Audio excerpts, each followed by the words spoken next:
How's it going today, guys? In this video, I'm going to be going over the different options for flashlight mounting on your SIG Rattler or Rattler LT. If you want to see more videos like this, please like, subscribe, and share to help support the channel. There's a lot of different variables to take into consideration because this handguard is so short. Unless you have an extended rail, you won't have as many problems. But there's the flashlight you choose, which changes in length. The mount you choose, if you have a suppressor and that suppressor length, if you don't have a suppressor, what your intended purpose is with the rifle, and then if you're getting into different switches and other stuff like that. There's different goals you can head towards depending on your use case for this, whether that be how compact it is in width, how short it is in length, and then the amount of shadow that your flashlight is casting due to the can on there. The goals I wanted to focus on right now is how skinny it is or the width of the gun when I am sticking it into a bag. The stock or brace collapses to the left side, so I wanted to prioritize trying to have my light on the left side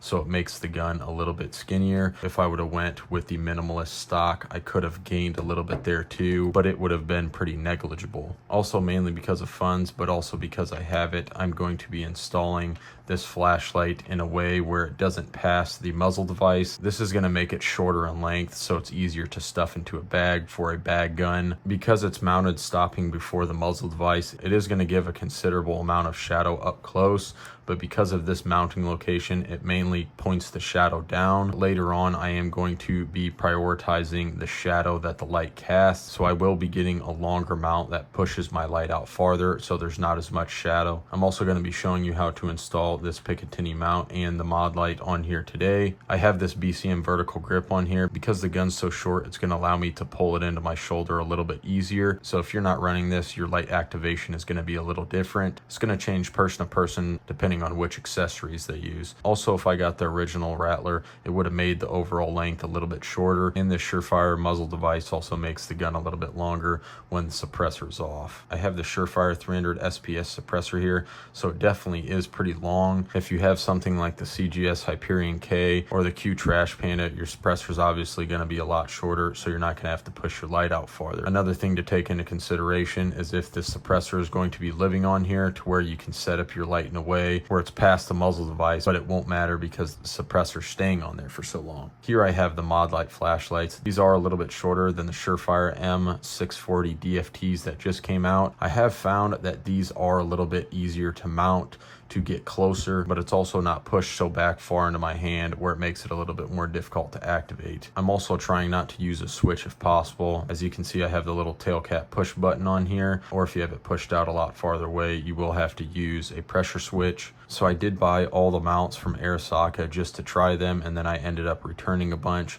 This is the offset scout mount. All of the offset M-LOK mounts do not fit exactly flush to the handguard because of this little part here on the handguard. It actually sticks out right here about a 1/16 of an inch, so I ended up not using any of those. The side scout M-LOK is a good option if you're using a switch, but because of the vertical grip, it sits a little bit too low. That is an option if you're trying to mount it on the right side and use a switch. Now, if you're not using the vertical grip, you might be able to get away with it on the left side. It's just not going to push you out very far. The offset Picatinny scout mount from Arisaka, I tried mounting it up here and it actually just sits down a little bit too low to comfort to where I'm having to readjust my own hand, so I ended up not going with that. I ended up going with the side scout Picatinny mount from Arisaka, which brings it up a little bit higher and makes it easier for me to activate with this. This is the Arisaka inline scout mount. As you can see, it pushes it out a lot farther towards the end of the suppressor, so there's going to be less shadow. Now, having this pushed out is going to be a little bit harder to store in bags unless you have a longer bag. You can take the suppressor off, which would make it a little bit easier, but your light will be sticking past the muzzle device. If I'm trying to get the least shadow as possible, I would go with the T-Rex Arms light bar. They make it for the Modlight lights and the Surefire lights, and it's going to push you out a little bit farther, so there's not going to be as much shadow. These longer options aren't prioritizing bag guns as much. They're more prioritizing home defense. That'll be what I'm switching to, is the light bar from T-Rex Arms, and I'll probably go with the Surefire 640 DFT because it's going to get me out as far as possible. Those lights are a little bit longer than this, and you also can go with the compact compact version of the Modlight or the 340 DFT Surefire if you want to save a little bit of weight, or if you want to push the light away from you to where you still could put it in a bag, but it's kind of in that middle area. I would just prioritize the least shadow as possible. The easy option for this would just be to mount your light on the right side, and then you can put a switch up here on your top rail. You can push it out if you want, or you can keep it in close. The only downside to that, again, you're making the gun a little bit thicker, so it's going to depend on your use case, but that is an easy way on how a lot of people mount their lights. If you are or aren't using this, you can still have a push button or have a switch right here. I just don't like to adjust my hand and then pull my thumb down here to activate it. It kind of messes with my hand stability a little bit. I like to keep my thumb rested up top here on the Picatinny handguard. It is a decent amount of switching or moving your hand back and forth. You could run one of those M-Lock mod button momentary switches right here, and then you would just tap it with the side of your thumb when you go to activate that. Also, as you can see here with the Surefire DS00 tail cap, this is longer and going to extend it back closer to your hand. What I found with most of the mounting solutions while trying to use this vertical grip is it was actually coming too close to my hand and not allowing me to wrap around the handguard or my thumb up top as much as I would like to be. I kind of had to adjust my grip or pull it a different way. Another mount for the Modlight that gives you swiveling capability, like on the new Surefire lights, is the Overbore Systems Swivel mount. It's SWVL mount. The only problem with that is that the mount is pretty long, so your middle point is about right here, and you can see how far that comes back. It just doesn't allow me to grab it with this vertical grip, but if you're not using that, you won't have that problem. It's going to allow you to swivel your light in a bunch of different ways, and that's what's cool about that Overbore Systems, is it has a lot of different range of motion to where you can have that light mounted for something like a difficult handguard with this, where it has this ribbing here, or you can curl it whichever way you want when using a suppressor or whatever you have. Now, getting into the switches, if you are mounting it on the right side or you are pushing it out far to reduce that shadow, the three I was looking at is the Modlight mod button. The cool thing about that is it's really skinny, and with this longer handguard, how it's a little bit longer than an AR-15 handguard, it's a little bit harder to wrap around depending on your hand size. You can put that up top and still easily activate it because of how small it is. The only downside, it is momentary only if you do like constant. Another one is the Unity hot button. It's slanted at a 45-degree angle and it mounts up here on your Picatinny rail. I've used their old M-Lock hot button before and I liked it a lot. It's because with this longer handguard, I wasn't sure if it was going to be hard for me to reach out and hit that button being up here. The button would be a little bit higher above the Picatinny handguard, so you would kind of have to reach depending on your hand size, but that is a good option because it has momentary and constant, and I think it is still doable to be able to activate that and put in your switch up here. Surefire also has some new pressure pads. They have an M-Lock and a Picatinny pressure switch. It is raised up considerably more than the skinniness of the mod button. I wasn't sure if I could wrap my hand all the way up. That's pretty much where I would have it there.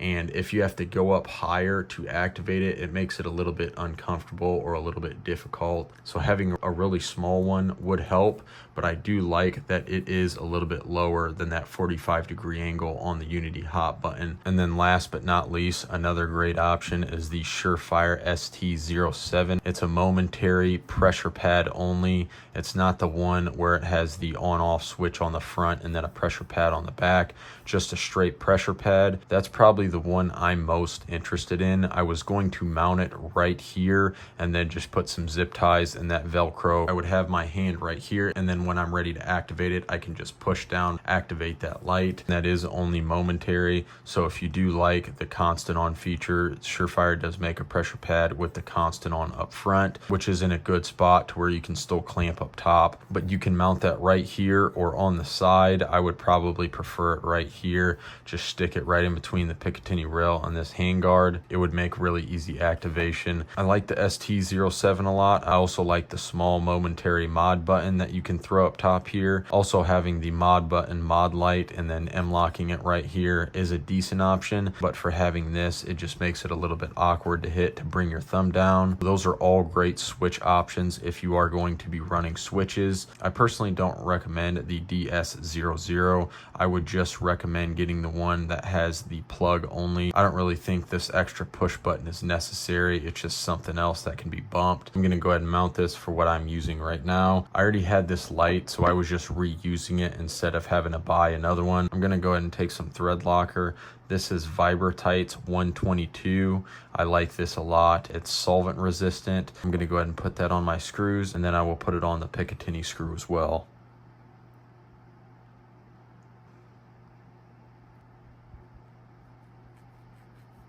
I'm going to go ahead and attach the mount to the flashlight with a T15 Torx bit, and I'm going to torque it to 20 inch-pounds. Make sure when you do this, you get the orientation right. So I'm going to run it on the left side for me. If you're a left-handed shooter, you're going to want to reverse it. Just go ahead and get that started in there.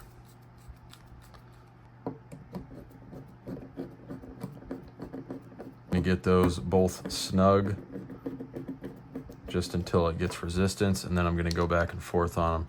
Just little quarter turns, just little half turns. My left is already pretty tight. Make sure the mount's straight. Just confirming on those screws. This handguard comes off, and that's actually where the two Picatinny sections disconnect.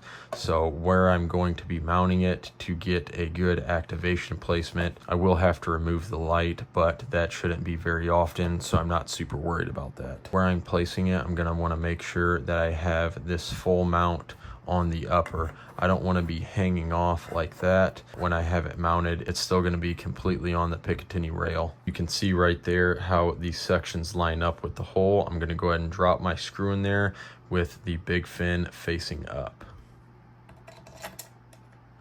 Just like that. I'm going to go ahead and screw it in a little bit just to get that holding tight. To tighten this, you're going to want a T27 Torx bit.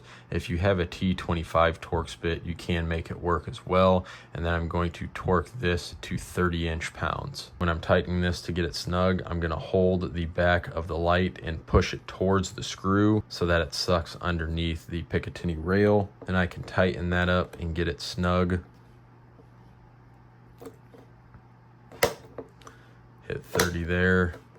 Hit 30 again, so I am good. This is how I would grip it, and then if I needed to activate the light, it's just a slight move of my thumb, and then I can get back to C-clamping. So there's very little movement at all, a lot less than the other options without using a switch. When you're up close, that shadow is a decent amount on the bottom side. That definitely is a negative. It's not taking up a huge amount, but if I could get the light out a lot farther, there would be a lot less of that there. It's actually pretty easy to activate that light without having to buy a switch, without having to get a light bar and a switch tail cap. I can go ahead and take off my suppressor. It comes just before the muzzle device, so I can stuff this in a backpack pretty easily. Even though it's not the OG Rattler and I do have a longer muzzle device on there, it still gets pretty small. There's a lot of different options and things to take into consideration depending on what your goals are. I probably didn't cover all the mounts you could use, but I covered the main ones that I was looking at when I was searching for mine. If you want to see more videos like this, please like, subscribe, and share to help support the channel, and I would appreciate that. Thanks for watching.